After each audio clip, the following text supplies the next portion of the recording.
And we signed with him, me, like a new president. In 2019, I signed with him the deal. I signed with him, Macron and Merkel, we signed ceasefire. Ceasefire. All of them told me that he will never go. We signed him with gas contract. Gas contract. Yes, but after that, he broken this ceasefire. He killed our people and he didn't exchange prisoners. We signed the exchange of prisoners, but he didn't do it. What kind of diplomacy, JD, you are speaking about? What do you mean?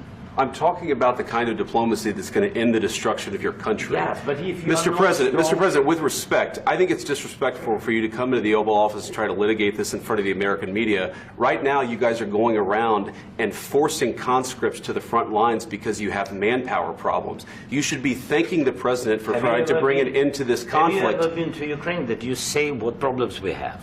I have been to. Count one. I've actually watched and seen the stories, and I know what happens is you bring them on a propaganda tour, Mr. President.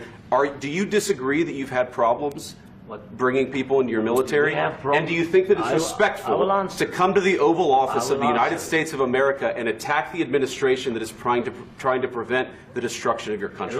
A lot of questions. Let's start from the